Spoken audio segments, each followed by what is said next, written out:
communication, that's what a baby's crying is for.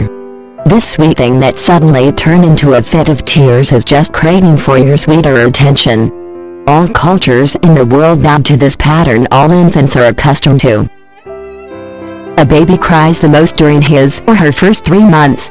Though the amount of crying steadily increase, the crying time period may vary from an hour to most of the day, and this could still be considered within normal range. Like, right. Babies are also known as howling tear factories. Some thought that a baby cries more during the afternoon, accounting it to the anxiousness of the mother, or the stressed mood of the father after going home from work. But the most accepted assumption now is that babies have this automatic screaming ability they use to shut off all the noise that may stimulate some response from them so they could get enough rest. But in the long run, this filter weakens and totally disappears during the approximate age of 6 weeks. This makes a baby very sensitive to the external factors such as noise, movements, etc. And these generally elicit a reaction from a baby and how best could he or she respond, but only through crying. There are many reasons why a baby succumbs to crying. Deciphering these reasons is the major feat a parent must surmount. Here are some of the things your sweetsome baby is making you understand through crying. Hunger. Yes, your attention-hungry baby is craving to let you know that his tummy is grumbling. This is the most common reason for a baby to cry, especially during his early months. The pattern of the hunger howl could be characterized as being persistent, demanding, and almost rhythmical. But that rhythm is not at any rate close to becoming musical, of course. Boredom. What can I say? Aren't these babies just plain spoiled?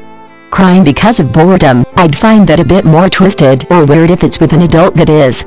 But babies are really built like this. Crying is their way of telling you, hey, get me alive here.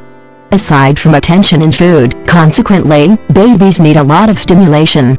And when they don't get this, there they start crying. The trick is to pick the baby up and play with him.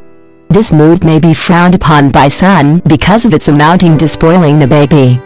But it is important to know that stimulation is also one of the major necessities of an infant, and it won't hurt to provide him with some while in his growing age.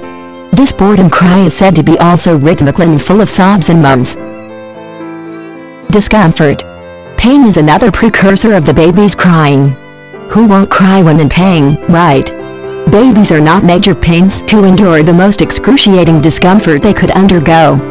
They are little, vulnerable beings that need to be attended to when injured or when in an inconvenient situation. This cry could be more persistent, louder, and more demanding. Shrieking and screaming, those are words that better describe the crying pattern roused by pain. Another cause may be disturbance. Surely, howling will proceed just when they're about to sleep or are already fast asleep and suddenly get surprised by some noise or movement. An illness that causes discomfort to a baby may also be the reason for a baby's bursting into a fit of tears.